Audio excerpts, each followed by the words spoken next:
بسم اللہ الرحمن الرحیم۔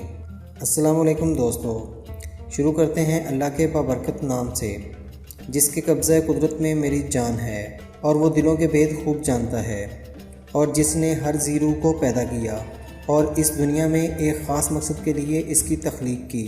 اللہ پاک ہمیں ان کاموں کو جانفشانی سے پورا کرنے کی توفیق دے۔ تو آئیے شروع کرتے ہیں۔ کرولس عثمان سیزن 2 قسط نمبر 254۔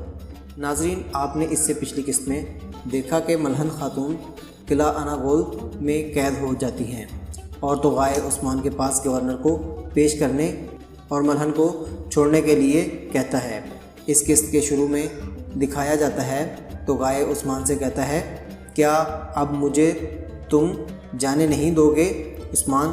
جس پر عثمان کہتا ہے، سپاہیوں ہٹ جاؤ اور اسے جانے دو۔ جبکہ عمر صاحب عثمان کی طرف بڑھتے ہیں، توغائے عثمان کی طرف دیکھتا ہے اور پھر وہاں سے چلا جاتا ہے۔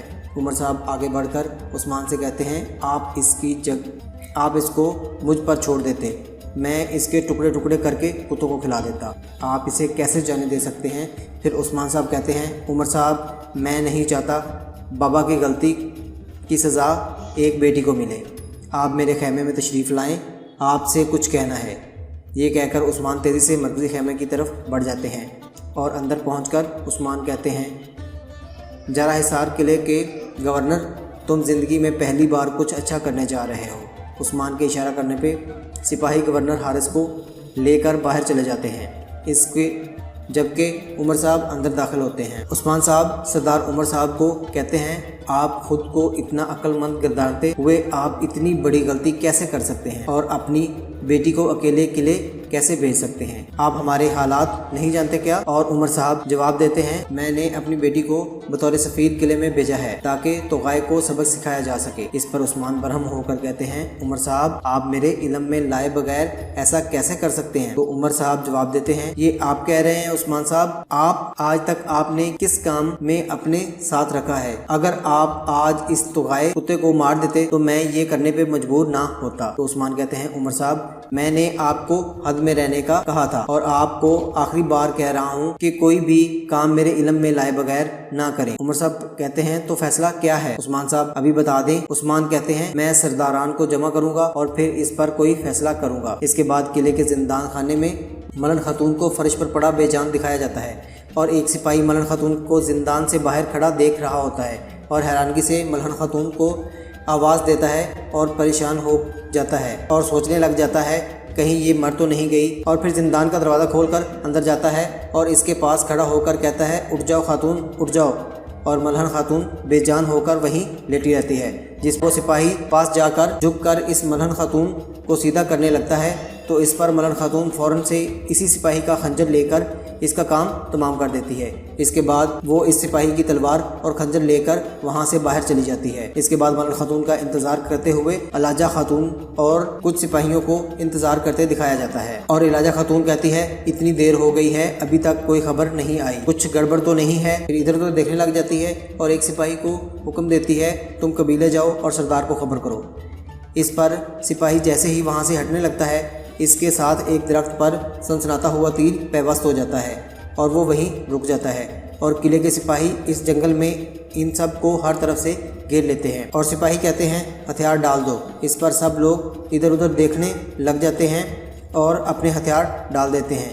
دوسری جانب قلعے میں ملہن خاتون کو دکھایا جاتا ہے جو زندان کے پاس ایک جگہ پر چھپ کر کھڑی ہوتی ہے۔ جیسے ہی وہ سپاہی زندان میں داخل ہونے لگتے ہیں تو ملہن آگے بڑھ کر تلوار کے پے در پے وار کر کے ان دونوں کا کام تمام کر دیتی ہے۔ اسی وقت ہیلن کو آتے ہوئے دکھایا جاتا ہے جو ملہن کے سپاہیوں کو لے کر زندان کی طرف آ رہے ہوتے ہیں، اور ہیلن جیسے ہی ملہن کو دیکھتی ہے تو وہ فوراً اپنا خنجر نکال کر علاجہ خاتون کی گردن پر رکھ دیتی ہے، اور دوسری طرف ملہن نے تلوار قلعے کے سپاہیوں کی گردن پر رکھی ہوتی ہے۔ ہیلن کہتی ہے، ان کو چھوڑ دو۔ وہ دوبارہ اپنے خنجر کو دباتے ہوئے کہتی ہے، میں کہہ رہی ہوں چھوڑ دو، اور ملہن کچھ دیر سوچنے کے بعد ان کو چھوڑ دیتی ہے اور تلوار پھینک دیتی ہے۔ اس پر ہیلن سپاہیوں سے کہتی ہے، ان کو لے جاؤ جلدی کرو، جس پر سپاہی ان کو زندان میں لے جاتے ہیں اور ان سب کو زندان میں ڈال دیتے ہیں۔ اس کے بعد کئی قبیلے میں مرکزی خیمے میں بلایا گیا جرگہ دکھایا جاتا ہے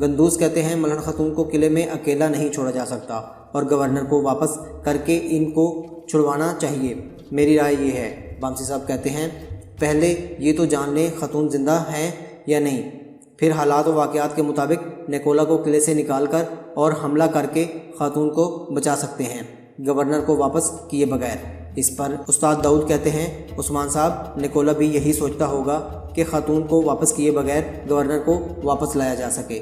جس پر دلدار صاحب کہتے ہیں داؤد استاد، تبادلے کا میدان زندگی کا سودا ہے، اس لیے جال کے اندر جال بچھانا ہوگا۔ عثمان صاحب عمر صاحب کو مخاطب کر کے کہتے ہیں کیا آپ سن رہے ہیں، ان غلطیوں کا ازالہ کرنے کے لیے حملہ میں خود کروں گا۔ اور عمر صاحب کہتے ہیں پھر فیصلہ کیا ہے عثمان صاحب، اور آپ کیا سوچ رہے ہیں؟ اس پر عثمان صاحب جواب دیتے ہیں عمر صاحب آپ کچھ دیر اور ہمارے مہمان رہیں اور آپ خیمے میں رہیں اور مسئلہ ہم حل کریں گے۔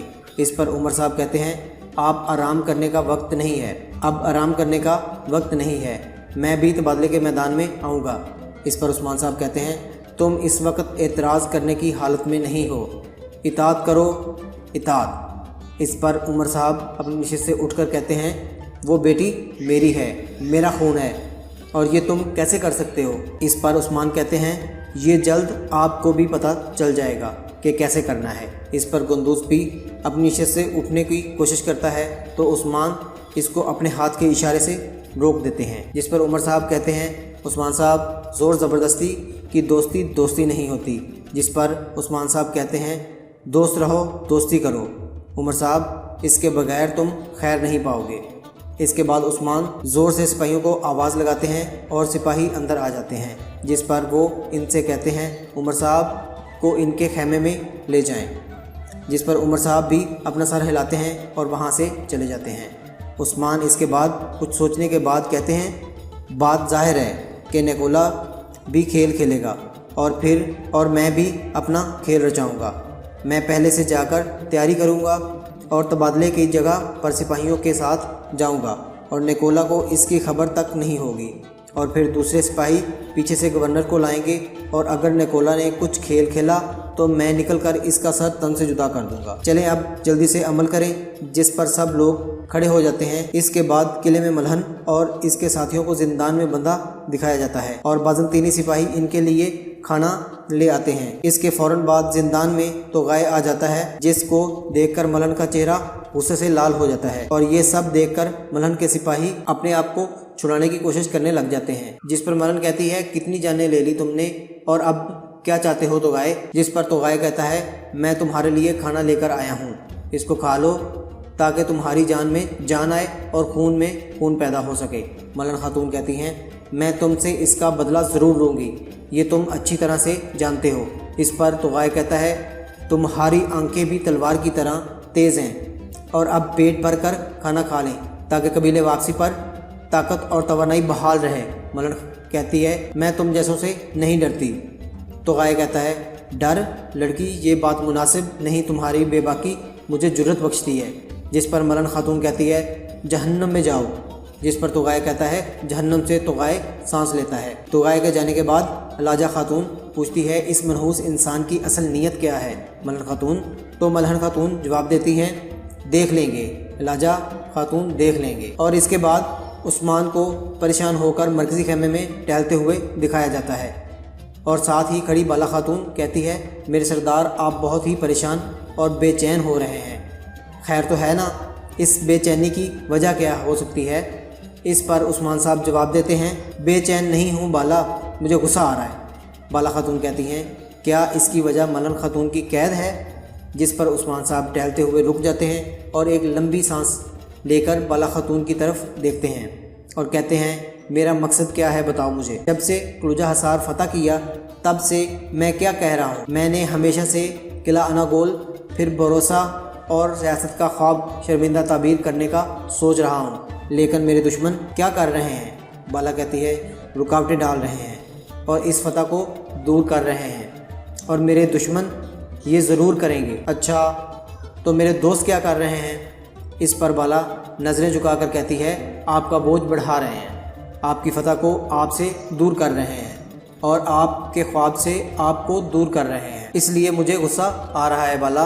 اور اس کے بعد وہ ایک جگہ آ کر رک جاتے ہیں اور کچھ سوچنے لگ جاتے ہیں، اور اس کے ساتھ ہی اس قسط کا اختتام ہو جاتا ہے۔ کل حاضر ہوں گے انشاءاللہ ایک نئی قسط کے ساتھ۔ اگر آپ نے ہمارا چینل سبسکرائب نہیں کیا تو اس کو سبسکرائب کر لیں تاکہ آپ کو نئی انفارمیشن ملتی رہے۔